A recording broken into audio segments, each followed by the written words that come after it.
welcome to you already know what it is, man. Tufftalk. Today I brought my man on here, man. One of my guys, man. One of my artists.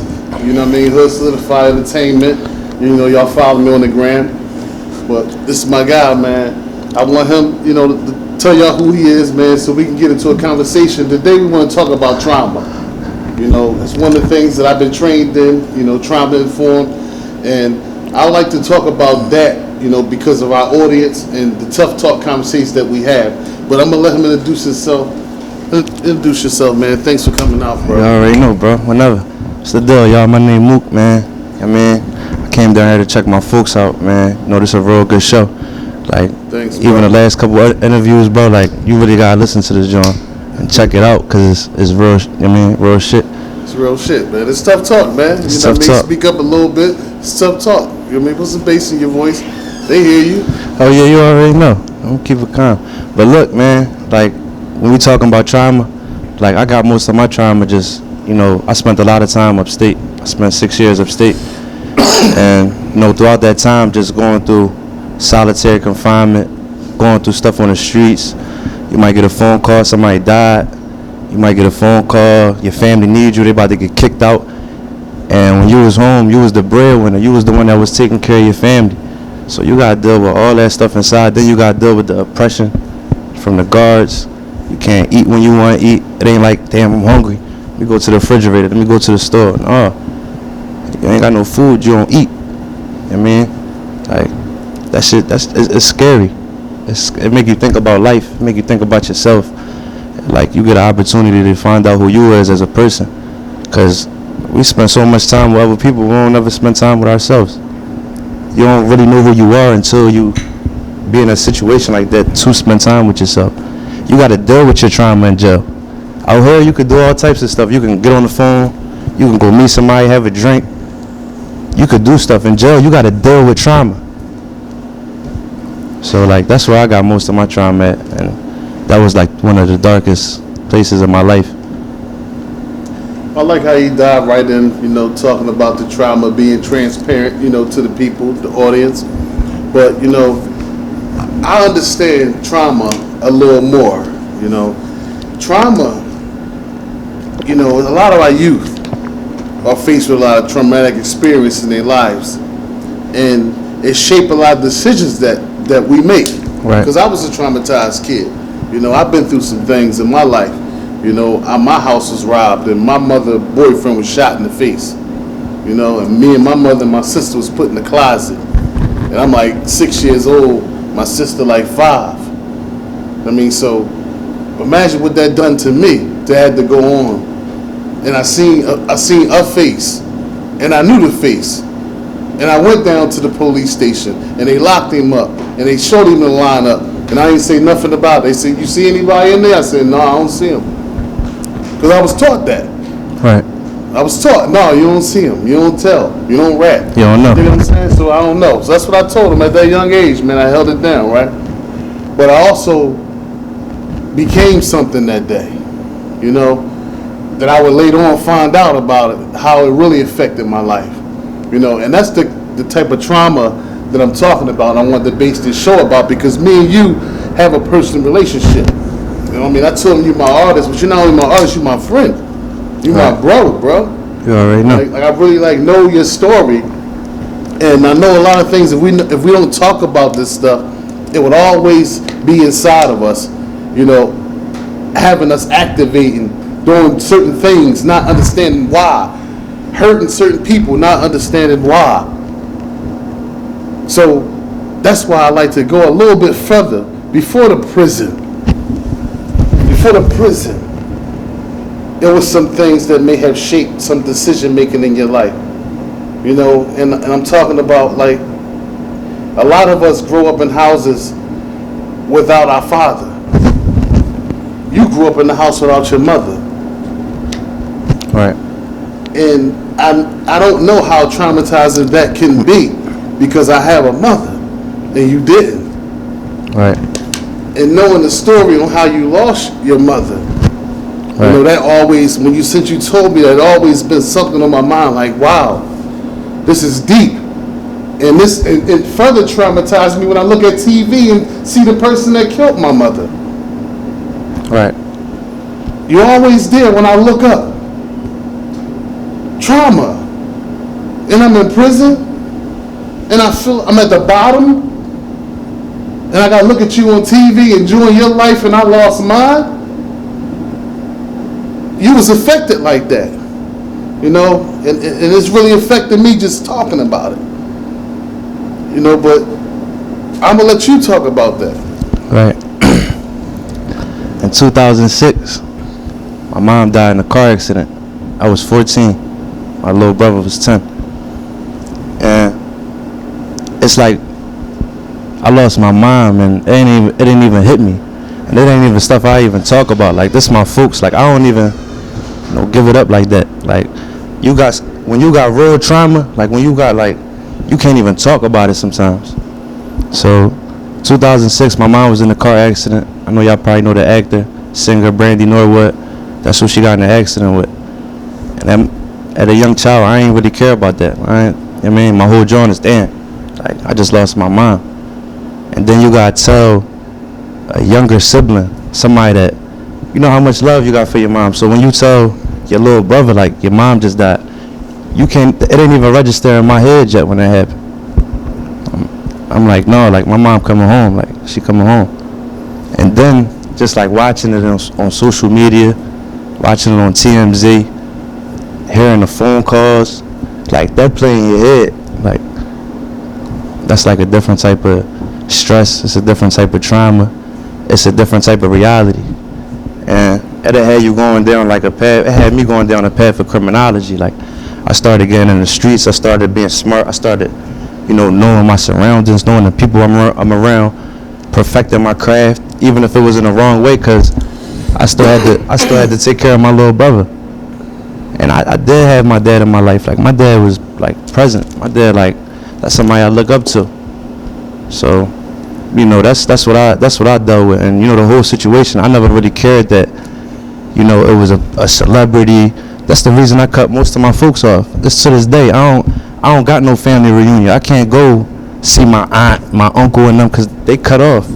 That shit dead.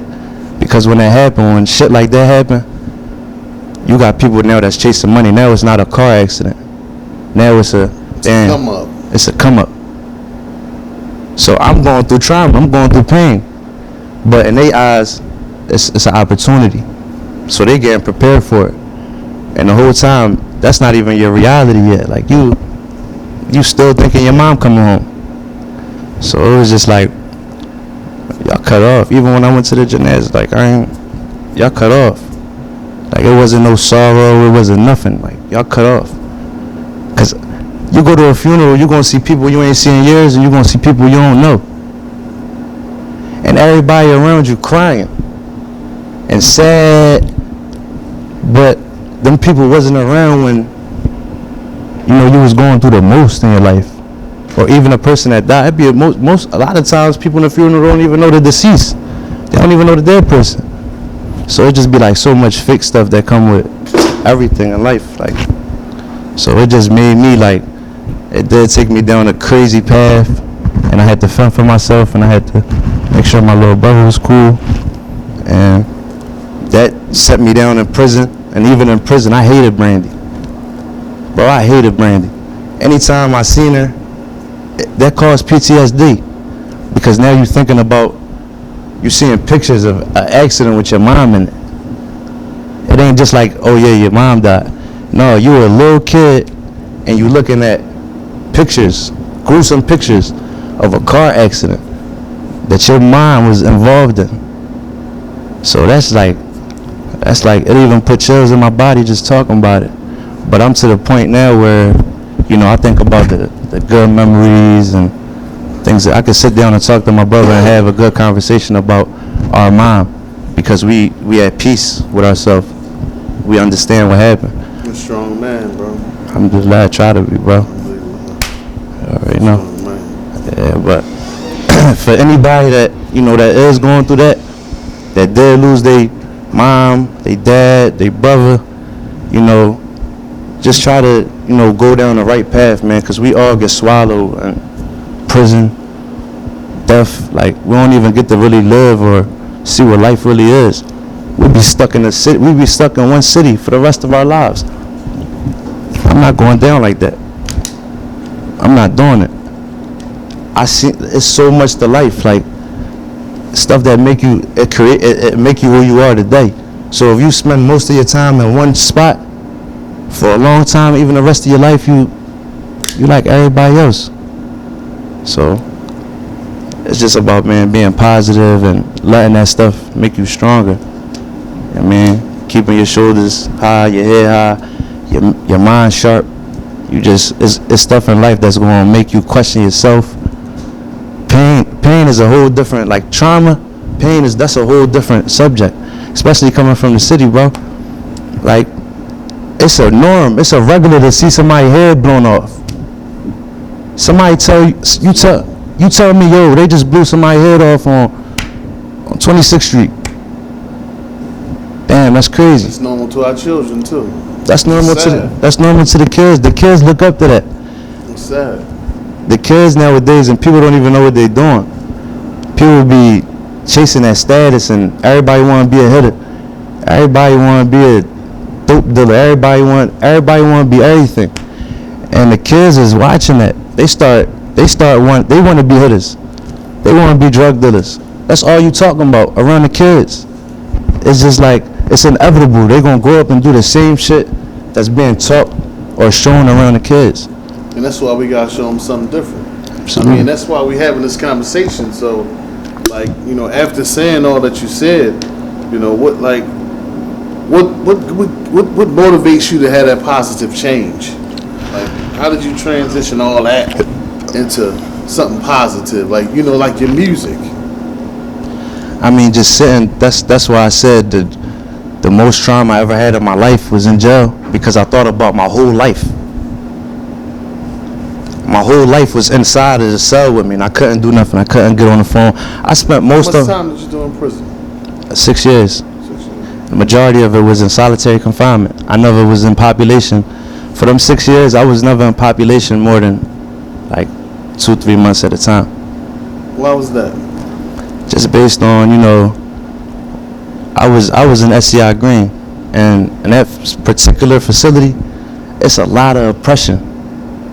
It's like, it's so much oppression that you gotta live with every single day.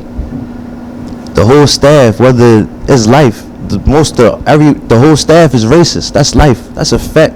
You know, when I'm all about getting a vibe, and I work off moods and vibes, and the character of somebody's heart. And bro, it's bad up that joint. And a lot of prisons is like that. So it's like, so that's what landed you in the hole. Yeah, in the restricted housing unit. Yeah, it was everything. You might get a bad phone call. You might really get on the phone, and you know how many times I got on the phone, they told me somebody died. It's like, it's crazy, bro. It's crazy. It's like, it was a lot, especially in the beginning. Like, when you go to prison, they don't give you a manual and tell you this what you gotta do, this what you gotta do, this what you gotta do. They don't really give you that type of manual. You got people that's time barred. Now, time bar is, when you get locked up, you gotta have a pill in at a certain time. It's due diligence. If you don't got that appeal in at a certain time, you get something called time bar. It's a wrap. You can't even state your remedies. You can't even go write a pill. It's there. You took too long. And that's young kids. They going in jail. They playing basketball. They watching TV. There's too many activities in jail. All right. With that being said, we're gonna go to a commercial break, and we're gonna talk about the positive change in the man.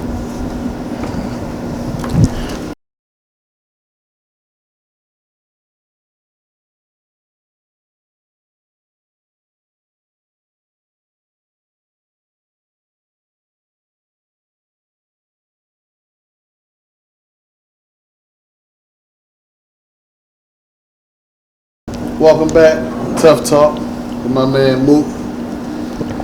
So before we went to the little commercial break, bro, I was asking you about, we heard the trauma, we heard the what you went through in prison.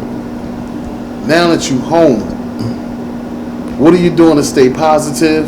And what are you doing with all that energy? What are you doing with that energy? How do you get it out to be sane and be amongst society? I would say that me personally, the people around me, the people who that I keep in my company, my family. That's what motivates you? Yeah, that's what motivates me. Definitely. That's my motivation. That's my happiness. That's what I want to see the people around me do good. Like that's one thing I see like in your music. I was actually talking to someone about your music. I mean, shout out to my man Todd, and he said, "Do we have like he got a lot of pain? Do we have any happy music?" You know, and I said, "I don't know." I mean, he gonna be on the show, and I'm gonna ask him, "Do you have any happy music?" Right. Yeah, absolutely. I got happy music. I mean, I ain't walking around mad all the time. I got some music where I talk about, you know, all types of stuff in my life.